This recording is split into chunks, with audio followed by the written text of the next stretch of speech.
Hey guys, thanks for tuning in to the My Career Path podcast. So today I'm actually going to be talking about the largest study of millionaires in America. This was conducted by Dave Ramsey back in 2018, where they talked to nearly 10,000 millionaires about what they did, what helped them reach the success that they experienced, and just kind of how we can emulate that. So I hope you guys enjoy. Let's get into it. This is a study that I wanted to share as I've just been kind of thinking about how we perceive millionaires, especially here in America. Because a lot of the times we see millionaires as either they inherited everything, they got super lucky, or they're in Hollywood. You know, like they're a famous person, whether that be through Hollywood, whether that be through they created this amazing company. And we just kind of see that as like, well, they just lucked out. And that's the main reason, where that's not really the case. I wanted to kind of share this study from Ramsey Solutions, where they actually did the largest study of millionaires in America. They studied over 10,000 people who were millionaires. And millionaires, as they define it with their net worth, is their assets, everything that they own minus what they owe. And that's how they determine their net worth. It doesn't matter how we perceive what a millionaire is, whether we think, oh, a million's not enough anymore. It doesn't matter. So this is the largest study, and this is kind of some of the things that they shared. And a lot of it is really fascinating to me because it breaks down a lot of the myths that we believe about millionaires. Just to kind of go over it bit by bit, it's a 9-page document that they have that just kind of goes over the different key factors that they looked at, the different things that these millionaires and people did to actually achieve their millionaire status. And so the first section just kind of talks about how the American dream is alive. I very much believe that there is so much opportunity out there for us to succeed, whether that be financially, whether that be in a successful career, a successful family. There's so much opportunity available, and it's available to anyone who's willing to go out and get some. You don't have to get lucky. You don't have to just inherit it from your parents or be this crazy, wealthy, famous person, and that's how you get millionaires. So the first section it kind of talks about is how millionaires invest and how they spend, coincidentally. And what it found was actually 8 out of 10 millionaires invested in their company's 401k, which is a very boring way to do it, honestly. A lot of people see that and you go, well, that's not really what I want. We kind of I want to get rich quick. I want to be able to do it with little to no effort, and I want it to just happen. But a lot of these millionaires, they did it the boring way. They invested little by little over time, and that compound interest really just came into play. And that's really what allowed them to build that wealth. And especially with companies' 401k, a lot of companies offer this, and you really need to maximize that match. Because honestly, when you're doing that, you're getting 100% return on the money you put in. If it's a 4% match, you're getting 4% immediately. You don't have to wait for the market to grow. You don't have to do anything like that. And I think this is especially important because you see the economy, you see the stocks and everything out, and it's very volatile. But as you look at it over a really long period of time, the average return for the market is about 10 to 12%. And so even though we're kind of in a dip right now, at least economically speaking in America, over the last 50 years, it's always come back. So I fully expect it to come back. And especially now where it's kind of on a downturn, just kind of look at it as you're getting it on sale.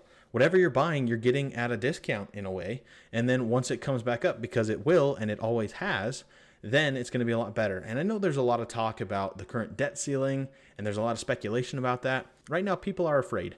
And whatever we can do to kind of counteract that, you kind of just have to stick to your guns and go, we're playing the long game. We're doing the boring thing. We're going to invest in the 401k. And a lot of the times, like I'm really blessed with the fact that the company that I currently work for offers a Roth option. And so that's what I choose to go into. Even though it's after tax for me, it just means later down the road, I don't get taxed for what I pull out, which is going to be so much better than when you get down there and you kind of have to pull it out and it's taxed. But I'm not saying that you shouldn't invest in a 401k. I'm just saying that if the Roth option is available, I think you should go with that. Invest as much as you can, as early as you can, and then just keep letting the market and the money work for you. Get in as early as you can, find a plan. If it's through your company, great. If not, find a financial planner near you or someone who can help you kind of get into it. We found one online and we met with him several times just to kind of talk about what the future holds. And he looked at us when we first came in and he was like, I don't typically work with people that are your age. So get in as early as you can. That's going to be the biggest way for you to kind of get ahead and get there. And a lot of the times what Dave Ramsey will say, and I'm going to quote him a lot throughout this episode just because I think he's really insightful, especially financially. And a lot of the times when you're looking at potential careers, you're looking at, okay, what will make me money? And I think that's a great option, but find your purpose and the money will come. Find what you actually want to do, find what you want to spend your time in and invest in, and then do that. And as you get better, as you do better, the money will come. I mean, I think of Dude Perfect. I think it is bizarre what they do and how much money they make, because literally they just started doing trick shots. They started in their backyard and they were throwing basketball, football into basketball hoops from different ranges, doing different things. And now they're some of the most successful people in America. Like, I would say that they're doing really well, and they're doing stuff that they love. They do random games, they do random sports. And I look at that and I go, that is crazy to me that they're able to do this thing that they love and the money came, even though it was literally just, we're going to do basketball trick shots. We're going to do some sport games. We're going to do battles and things like that. So find what you love to do and then find a way to get someone to pay you for it. Dave Ramsey talks about how building wealth and building financial wealth comes from a lot of behavior. It's so much more behavioral rather than head knowledge. He makes the point that it's 80% behavior and 20% head knowledge. So 80% of what you do as far as building wealth is how you act, what you choose to do, what you choose to spend your time on. And the other 20% is knowing, hey, where to invest, how to set up a plan, where to get the 401k, where to get the, like, that's only 20%. A huge portion of that is knowing how to handle money. How can you control your inhibitions? How can you control what you want to spend on? What can you do? And that's something that I've argued several times before. It's what can you do to make a difference? Because it's not just so much, well, I need to just know everything. These guys just have a leg up on me because they know much more. They're a lot smarter. And that's not the case. A lot of it comes down to, what are you spending your money on? Are you eating out a whole lot? Are you eating in? Are you driving a really, really fancy car? Are you house broke? Do you have too much house for what you can afford? And so just understanding how our behavior plays into how our financial status actually is, huge for building wealth. The next point that's argued in this article is that millionaires are made and not born. And basically, this is just kind of breaking down the myth that, hey, anyone who's a millionaire, they just inherited their money or they're super, super famous. And that's not the case. It's people who, like we said earlier, are constantly investing, constantly looking to win the race one step at a time, rather than go, okay, I need to find something to get me to the top right now, right here. So about 79% of millionaires in the US didn't receive any inheritance. 21% received some inheritance, and only 3% received an inheritance of $1 million or more. 3%. That's so few people. It's just kind of mind-blowing, because I fall under that same kind of line of thinking. Anyone who's super wealthy, anything like that, they just inherited it. They must have, because there's no way. But that's not the case. Finding out that almost 80% didn't receive any inheritance that really led to them becoming wealthy, led to them becoming millionaires, it's just a huge morale boost. It doesn't mean you have to get lucky. It just means you have to have that conscious effort. Just like I said last week, you have to be aware of what you're doing and what your habits are. You have to be aware of what's going on around you and have that kind of a goal. This next part was probably the most shocking to me, as I think it will be to you too. Millionaires don't always make big bucks. And the question is, what kind of salaries do these people who are millionaires have? And what they found was that only 15% were in these kind of senior leadership roles. That's your CEOs, your COOs, your CFOs, any of these jobs where you're like, yeah, I'm the top, I'm the president, I'm whatever. Only 15%. 93% of millionaires said that they got their wealth because they worked hard, not because they had big salaries. And I think that kind of plays back into, hey, 80% of it is behavior. 80% of it is what you choose to do, how you choose to act when you kind of have that money, which is an overwhelming majority. 93% said that they got their wealth because they worked hard, not because they just got lucky, which I think is a huge hope giver in a way. I think we can kind of look at these millionaires, look at these places that we want to be and go, well, there's no way. And we hear it all the time. You hear it on the news. There's no way that someone could do that today. You look back at even crypto and Microsoft, like these big companies that you're just like, well, no one could have pulled that off today. And they continue to do so. They continue to break the mold. They continue to change. And it's not that it's not possible anymore. It's people who are dedicated and put in that hard work to actually reach that success. Hey guys, just wanted to kind of jump in the middle of this episode just to let you know to reach out to me on social media. So jump on Facebook, Instagram, Twitter. Make sure to send me a message. I'd love to hear what careers you guys are interested in. I'd love to know how I can give you the best show possible. So reach out to me, mycareerpathpodcast.com or My Career Path Podcast on the various platforms. So hope you guys enjoy the rest of the episode. In that same section, it talks about the top 5 careers. And here are the top 5 careers: engineer, accountant, teacher, which is incredibly surprising to me, management, and attorney.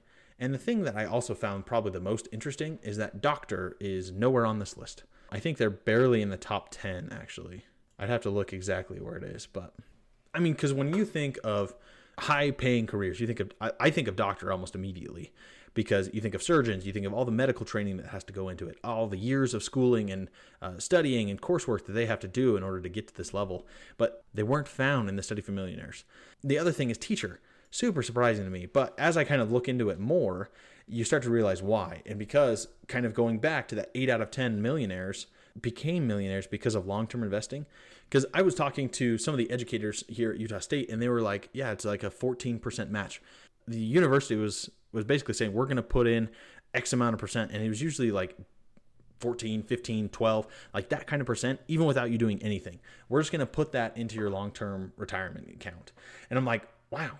Like, the benefits are great. Granted, the pay could be improved. And I love educators. I think teachers are phenomenal calling, great to anyone who can do it, as long as you're really passionate about it and want to see the kids succeed. I think it's a great career. They're number 3 in being millionaires. And that really comes from that long-term investing. And it just kind of speaks to how important that is, how important it is to put a little away so that compound interest can really start working for you. Because yes, we're on a bit of a downturn, but the market is going to come back up. The next part talks about kind of what education these different millionaires have. And so a lot of them actually go to college, but they don't go to these elite Ivy League schools like Harvard, Yale, kind of a lot of the Eastern Coast schools. 62% actually graduated from public university or state school, but only 8% went to about a prestigious private school. So the bulk of millionaires did get a piece of paper. And a lot of the times when I'm asking people about their career paths, I want to ask them about their degree. Because I think it's important to be educated. I think it's important to show that you can learn, that you can adapt and adjust, but it's not the most important thing that you can do. Having that kind of dedicated, hardworking attitude towards life, I think, plays a lot more into building financial wealth rather than just having the best career or having the best education available. Because a lot of it is applying it while you're learning it. I think a lot of the stuff that I learned in school, it was great, but if I had to take the same tests right now, I think I would fail probably more than half of them, just because I didn't really apply any of it. I had to learn it for the course. I turned in my assignment. I got really good at regurgitating information rather than really applying it, which I think is something that can be improved on. And I don't have a real solution to it besides I think project-based assignments rather than tests, I think are so much more important rather than multiple choice or rather than fill in the blank kind of a test.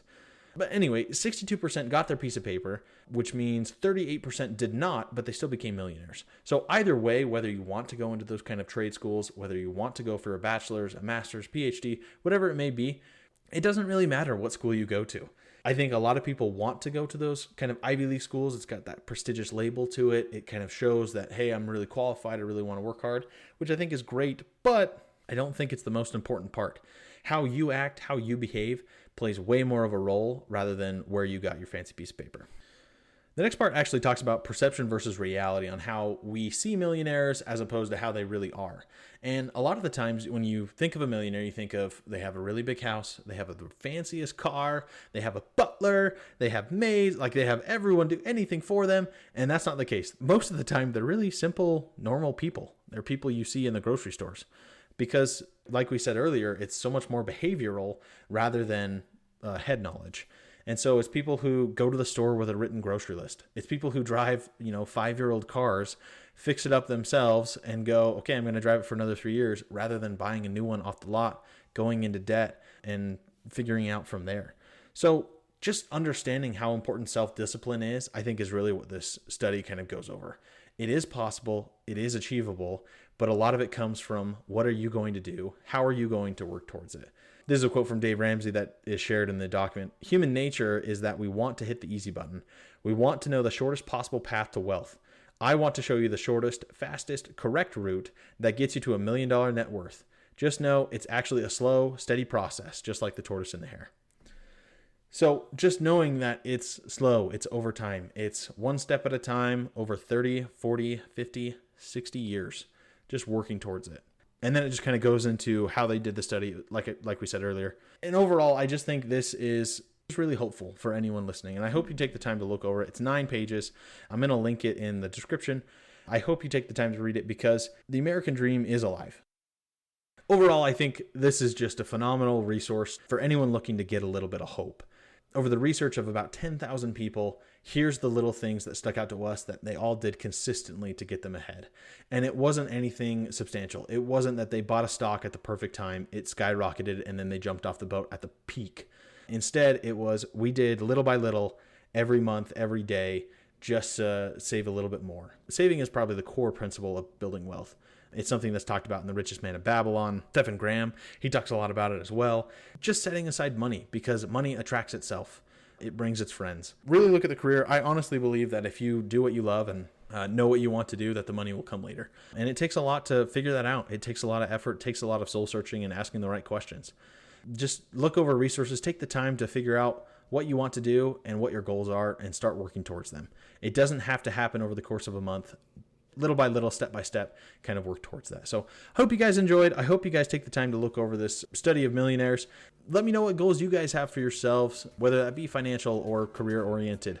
I'd love to hear from you guys. Send me an email, colten@mycareerpathpodcast.com, or go to my website, mycareerpathpodcast.com. So hope I get a chance to hear from you. Can't wait to see you again next week. Catch you later.